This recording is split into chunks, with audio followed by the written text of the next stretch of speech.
PhD, and you're listening to the TyePod.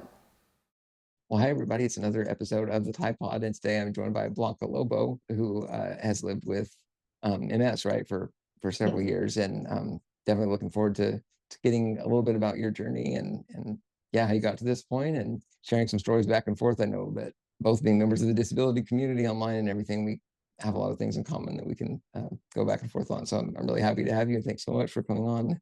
Yeah, no, thank you. I'm Yeah, excited. yeah. So first, kind of an icebreaker question. So I'd like to know if there's like a song maybe that has been a life song for you that maybe you've carried with you, or is there a new one that's kind of defines sort of who you are right now? If there's anything that comes to mind. Yeah, there is one that I really like, and I don't know how old it is, but it's in the radio right now, and Mhm. it's called Sapphire Mhm. from Ed Sheeran. Oh, okay. It has a good rhythm, kind of like Middle Eastern rhythm. The video was filmed in India, but those sounds and that rhythm, um, Mhm. I like it, and I kind of like dance to it whenever I listen to it. It gives me like um, a good vibe of like Yeah. happiness and dancing, and yeah, makes me feel good. Yeah, that's a really good choice. Do you get into the lyrics too at all, or are you mostly if it just sounds good, you go for it? Yeah, no, I think I got to the lyrics the first time I heard it, but Mhm. didn't go back to the lyrics. Yeah, yeah. And just stuck to the sound. And sometimes I like the chorus is what I can sing. But It's like it hooks. Yeah. Yeah, I know Mhm. what you mean. Yeah. That's cool. No, that's really good. I think music is a big thing for a lot of us. So I'm Yeah. always curious, about everyone's tastes in it. So yeah. But no, I think next we'll start out just a little bit about you. If there's anything, just kind of your journey in general or anything that you want to share or highlight, starting out. Yeah, sure. Well, I was diagnosed with MS 7 years ago. And 6 years ago, I became disabled Mhm. when my left leg got all numbed. And so I started limping and kind of like went to from one doctor to another doctor trying to know what happened. And so, yeah, so fast 6 years passed by, and my initial symptom of MS started progressing Mhm. right from the second and a half year. And I got foot drop, and then I started doing PT, did multiple PT sessions over the years, to the point that I stopped because it was more than helping. It was hurting my body. I was in Mhm. enormous pain all the time. So I made the decision to stop making PT or doing PT. And I actually spoke with my doctor before that, and yeah, I mean, he mentioned that MS wasn't in remission. It was progressing. Mhm. And so he diagnosed me with secondary progressive MS, Mhm. which is one type of MS. There is relapsing remitting MS, where you can have periods of relapses, and that you recover fully or not fully, but you don't have any more symptoms for Mhm. a period of time.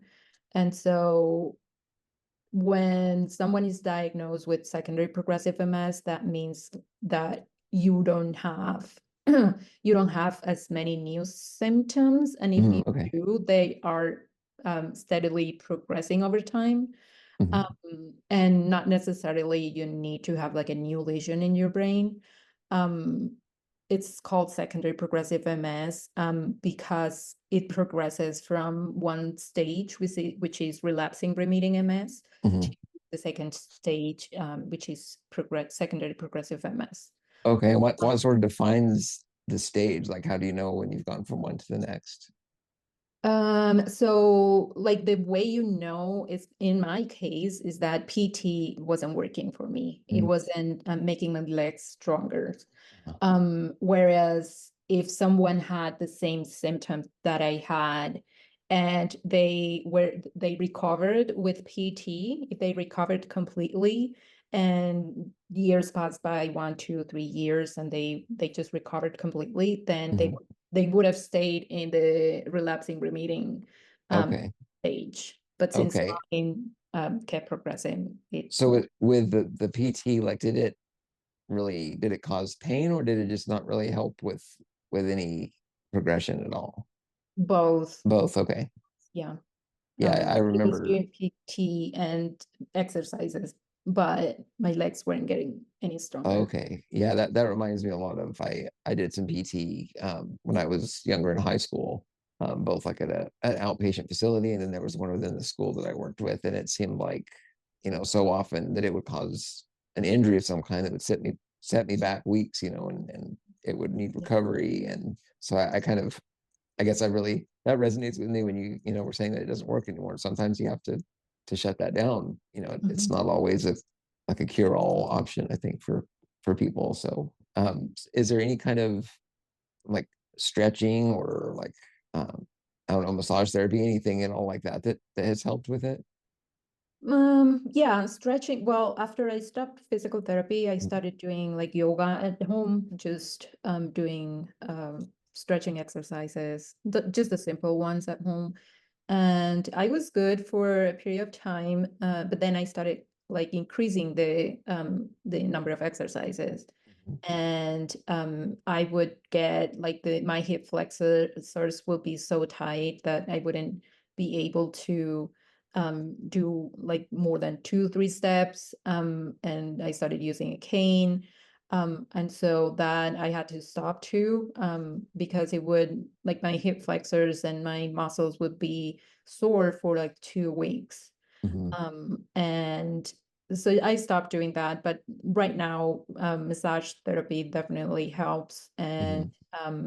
yeah, I use the TENS unit too, which helps with kind of like stimulating my Mm, muscles. okay. Mhm. Yeah, yeah, that could be really good. Just anything to sort of induce some kind of response with the nerves, or even flexing of the muscles, it seems like is helpful. Yeah. Yeah, well, that's good that you've kind of evolved into a place where it seems like the right combination maybe is helping you with massage and everything without injury too much. So that's Mhm. that's really Yeah. good. So in terms of like you're going through doctors and diagnoses and working with specialists, like have there been some that have been helpful with anything from how to manage it or anything like that? Yeah, there was one particular pain doctor that I visited when I first started with foot drop. And actually, at the time, he was the one who diagnosed me with foot Mhm. drop, and he was a pain doctor. So yeah, I stuck with him. I've done PRP, which is just plasma injected um, into your muscles, Mhm. or yeah, just wherever it hurts. I've done with him, I've done nerve ablation in my low back too, which is basically they burn the nerves in your lower back. Mhm. So they can kind of like kill them for a little bit so it doesn't hurt. Um, and I've done TPI, which are trigger point injections. They just Mhm. inject lidocaine into your muscles. Oh, okay. Is Uh, that helpful? yeah, yeah, that has been very helpful. Mhm. Okay, nice. I know there's some like lidocaine patches too that are available, but I Yeah, I actually use have those. those, and I Yeah, have those, still use them. But there's times where the pain seems like it's like deeper. right. Yeah. Mhm. As far as like the mental health aspect, of balancing all these things with, a progressive situation, like how's that been? Do you feel like it's something you're still constantly having to kind of work with, or what's that like for you? Yeah. Yeah, I have a therapist. She is specialized in this type of in the type of therapy where like she helps you or helps me accept she was who helped me accept my disability Hmm. about a year or 2 years ago. And so I see her every week Hmm. for the most part. And like with her, I work with like CBT. And we do also like a lot of like talking of like what's been bothering me that day, that week.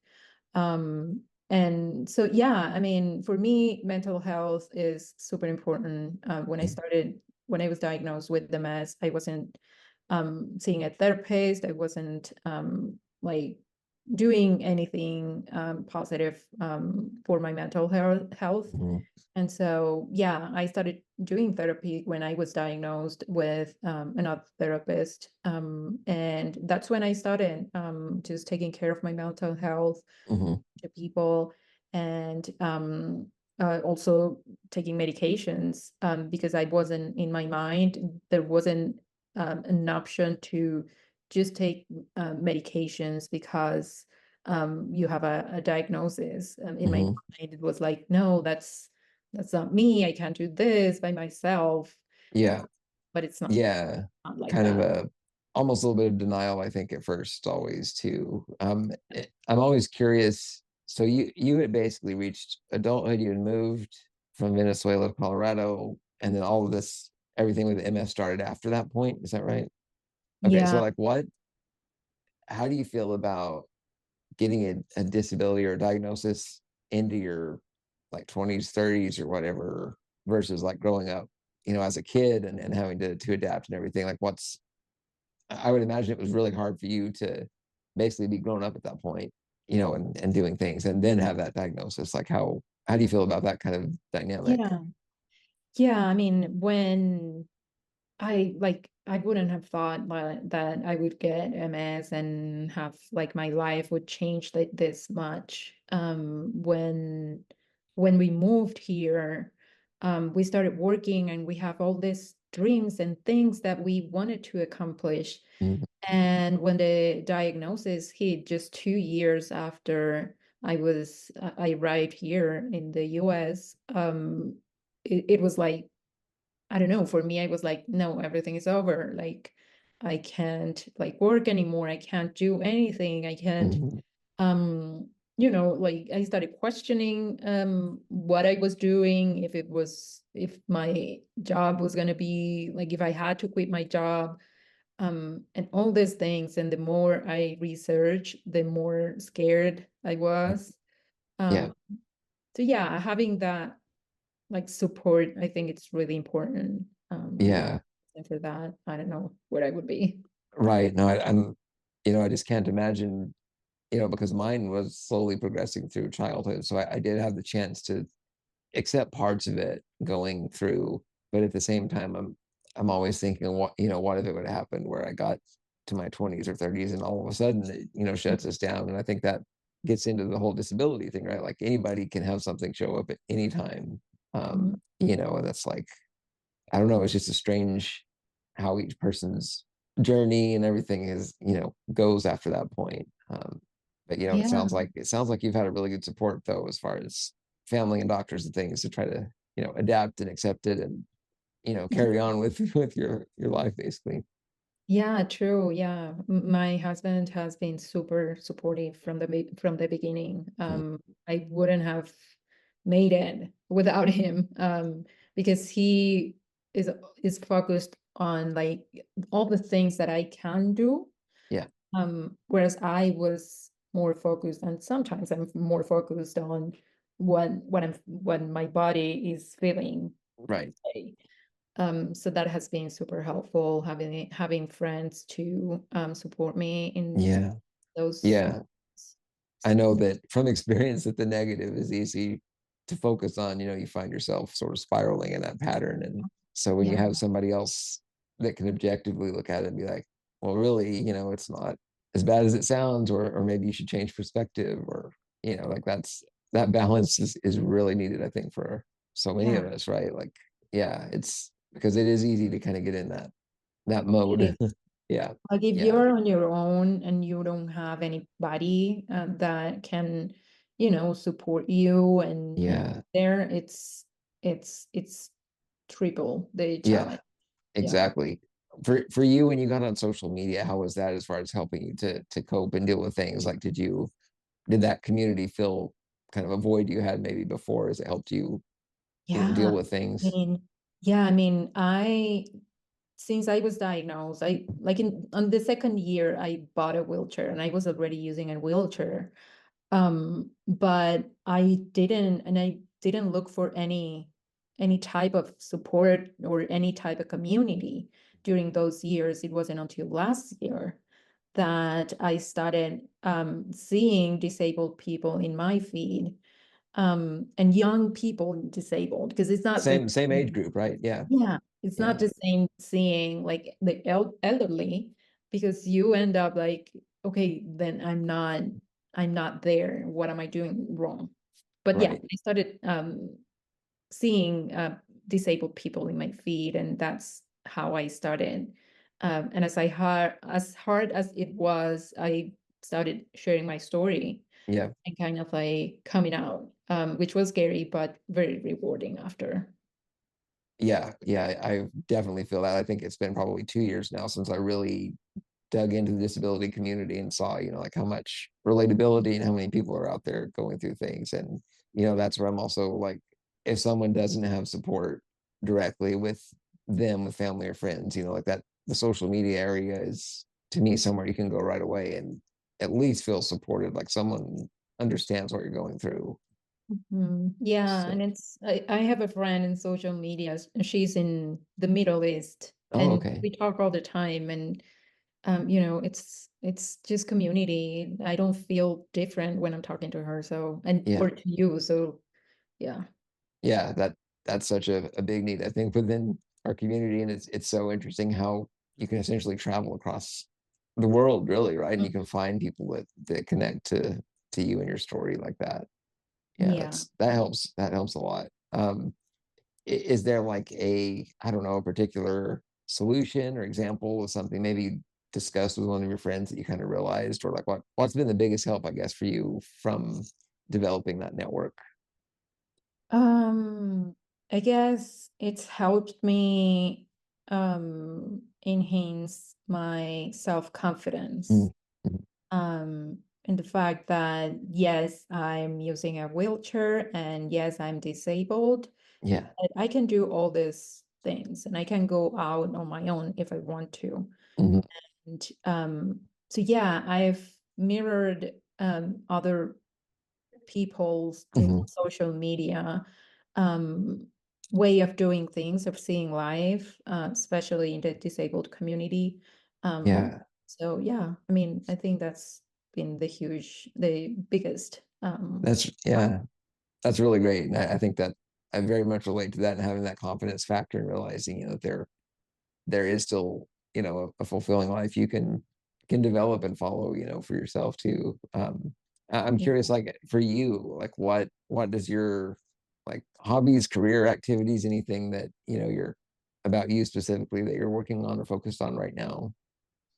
Yeah, so I'm going to start a program with the MS Center where I'm seeing. They have a program for basically to provide support to people diagnosed with MS, especially those in the Hispanic communities. Mhm. So I'm going to help build the program and kind of like, yeah, just help others plan activities and things like Mhm. that. So that's something that's coming for me next month.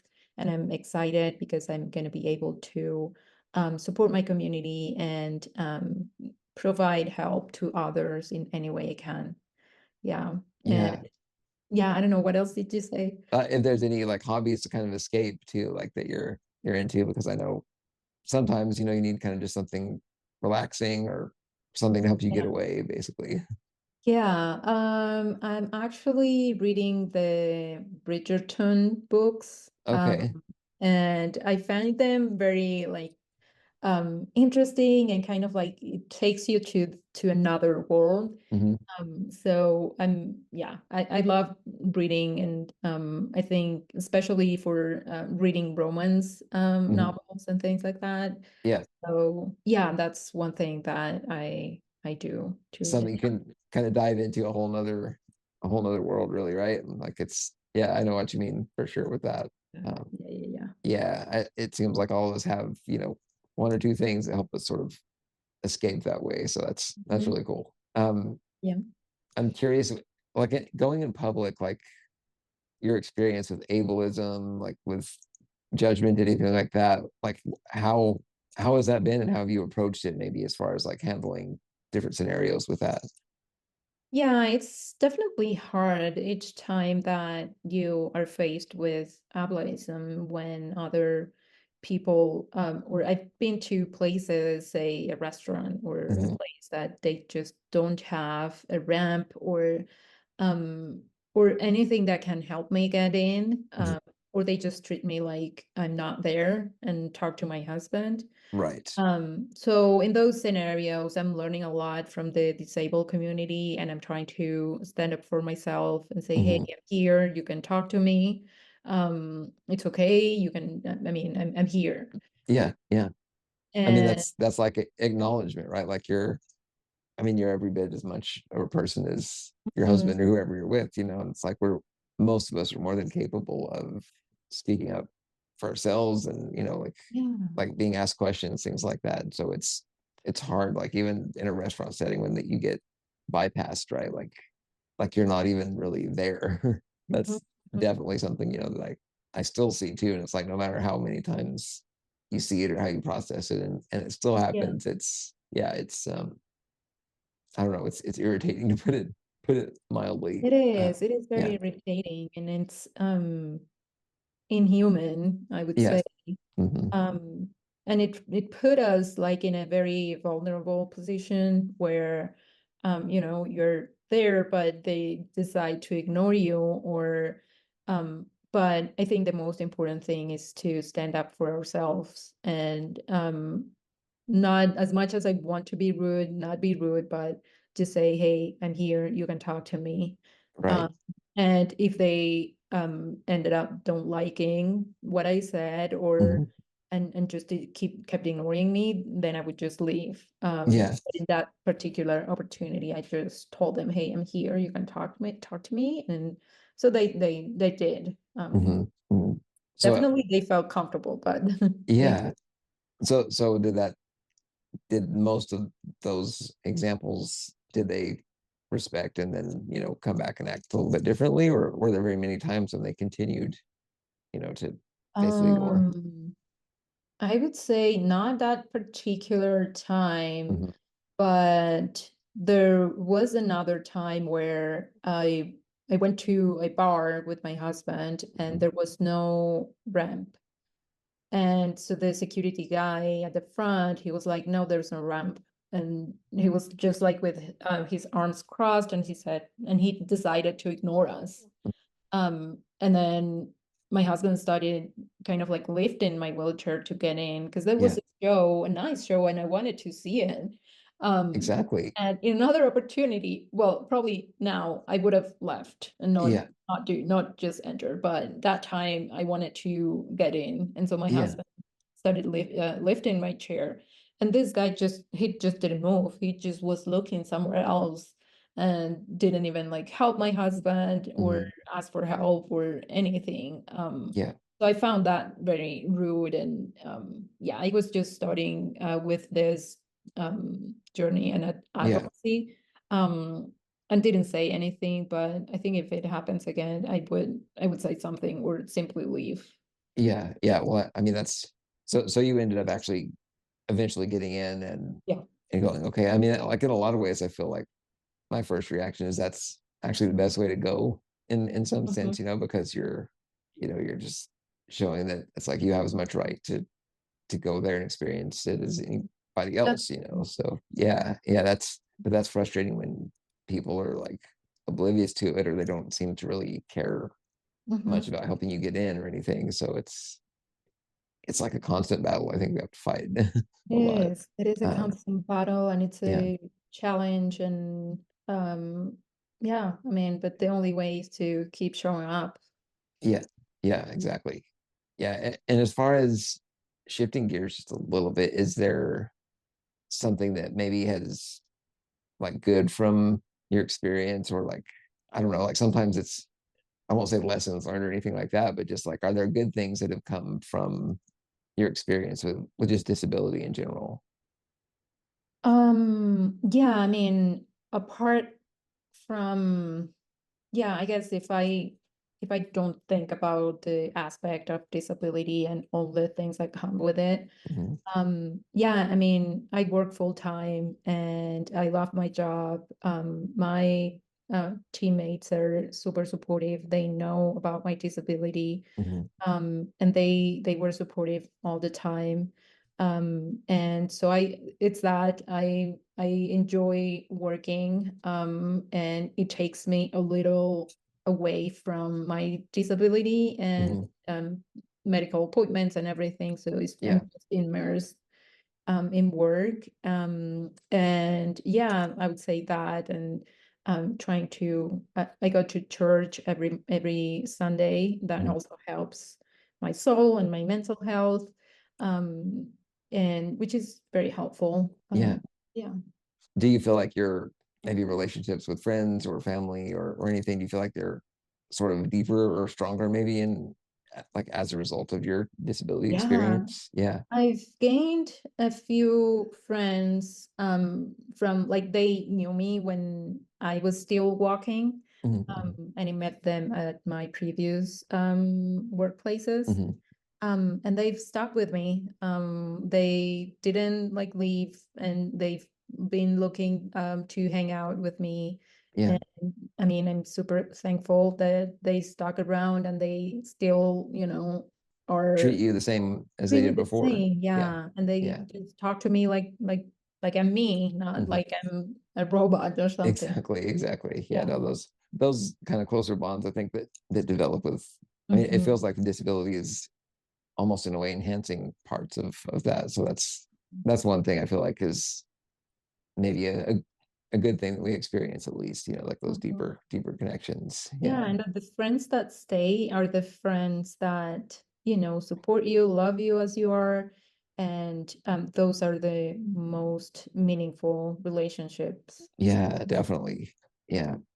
And like kind of going off of that with advocacy and awareness and kind of sharing your story, like do you have kind of I don't know, like a plan or like ways that you try to sort of get out, and share your experience and advocate for disability rights through either like social media or anything else like that you're maybe Yeah, involved yeah, with? yeah. Yeah, no, every time I can, and I'm faced with a not very disabled friendly place, or in a disabled toilet that is not for disabled people. Right. Um, I share all those scenarios. There was a time also where in a park I wanted to go to the restroom, but the door was so heavy that I couldn't Mhm. open it. My husband struggled, and he's a strong guy. Like, he struggled to Yeah. open the door. And it Um, didn't have any sort of push button or any no, kind of nothing, nothing. nothing. Yeah. So I shared that on social media, Mm. so people knew, and yeah, it got a lot of like comments and people resharing, and Yeah. which is nice because that's It what. blows my mind like how, it's like, well, if you have a push button on a bigger business on the outside, that's fine. But there's every other doorway once you get Mhm. in, or like you said, if there's a park with a restroom. I mean, so many times that's not accessible at all. Oh, not at So all, not yeah, at so all. that's really great, that you're pointing that out though, because I think that by itself is awareness, right? Just sharing these kind Mhm. of things that happen to us that, I mean, it makes you wonder how that even still happens. But Yeah, it's like only it's through sharing it changing. do we know that it's even happening. So, Mhm. that's, do you see efforts anywhere for people to improve accessibility, like where you are? Have you noticed any maybe businesses maybe that have been better, anything like that?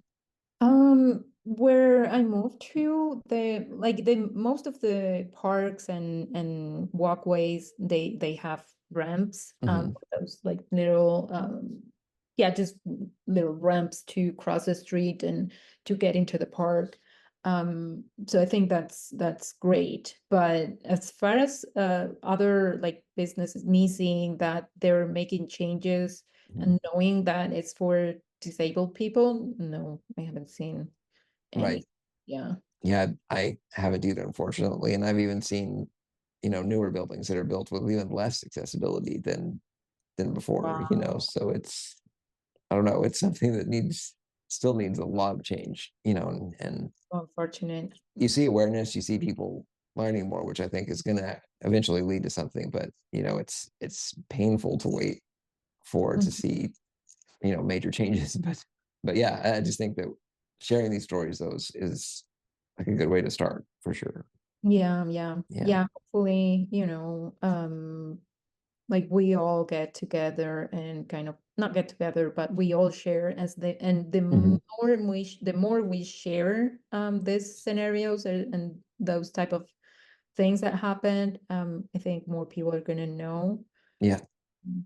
But yeah, definitely supportive and Yeah. trying get more disabled people to show up. Yeah. Yeah. I totally agree with that. And speaking of support, actually, I wanted to ask you about your dog, your pet situation. Like what has that been like? What kind do you have, and kind of how is that? Like, does it help you Yeah. kind of therapeutically almost to have a Yeah, companion? I have two. Okay. One's a Boston Terrier. We got him. His name is Simon. Hmm. We got him the year I was diagnosed. Right, like 2 months before my diagnosis. Hmm. So I have a strong bond with him, and I'm very attached to him, and he's attached to me. Yeah. Yeah. Um, and Bonnie, she came with a pandemic. She's a rescue, and Nice. she's the brown one, and she is so loving, and so sweet and calm, and yeah, she gives me peace, and Hmm.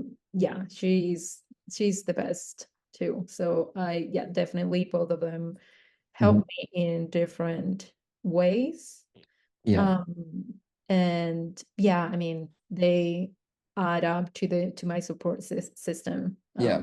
Kind of Yeah, just unconditional support, really. Yeah. unconditional. Yes, Yeah. yes, Yeah. yeah, I noticed you shared I can't remember if it was a story or a reel or something of one of them that was under your chair. And I was curious if yeah. you have to be extra cautious with your wheels and, you know, like maybe catching their foot or something Mhm. with it. No, No, no, good. they're super careful with the wheelchair. They And understand how to move around the mhm, wheels. Yeah. yeah, they Yeah. understand because I walk them with my in my wheelchair. Like Mm, okay. they know where and they constantly they're seeing the wheels. So Yeah. to kind of like know where they can go. Yeah. Yeah. Very But yeah, nice. no, Yeah. I Yeah. haven't had any accidents. Maybe if Good. I do, I'm gonna be extra careful. Yeah, I have a little corgi now, and I don't know how she has not gotten under a wheel at this point because, like in my power chair, every time I go to move Oh yeah. somewhere, she is there next to the wheel, and so it's just like, how do you Oh, know what to move with that? But yeah, no accidents either yet, so that's really good. Yeah, yeah, they're very yeah, smart. yeah, definitely. Yeah, but that's really great to hear about. But yeah, I appreciate you joining so much. I don't I know Thank we could you. talk about many issues for sure, but Yeah. is there anything you kind of want to touch on or share, or maybe how people can, you know, reach out and follow if they want to interact or see what you're doing and everything?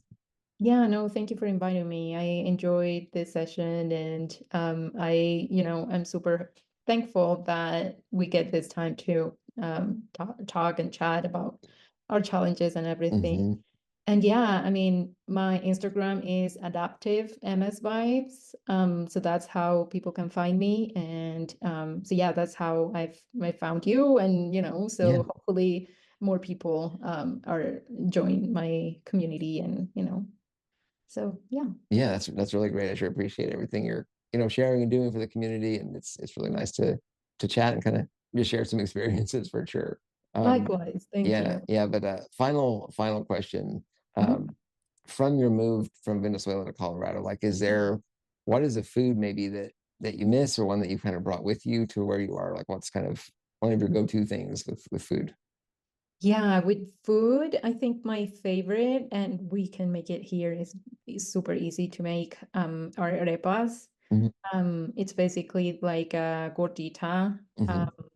And you can, or it's like also, have you heard of those or seen Yeah, that? Yeah, I've yeah. heard of them. Yeah, I haven't You haven't eaten them tried before. them. No, but I would be interested to. That sounds really Yeah. good. Yeah, Yeah, yeah. yeah. So you can stuff them with pretty much anything. And my favorite is the avocado and beans one. Okay. I love it. So yeah, we make them whenever we can, Yeah. our time, but Yeah. Are they're but pretty involved to make quite a few steps yeah, and yeah, things. yeah, Yeah. yeah, Yeah. Yeah. but But yeah, worth it that's probably. yeah, Yeah. that's Yeah. one thing. That sounds good. I'm gonna have to see if there's anywhere out here in Tennessee that makes those. I'll have to see. Yeah, Yeah. yeah, Yeah. But yeah. no, And then there's a few restaurants too, in yeah. Denver that I can go and grab Yeah. anything. Nice. Well, that sounds good. Well, I'm ready for dinner, I think now. But no, I sure appreciate the time, and I'm looking forward to sharing, our talk with the both of our audiences. So Yeah, yeah, awesome. Yeah, I'm super excited. sure appreciate Thank it. you.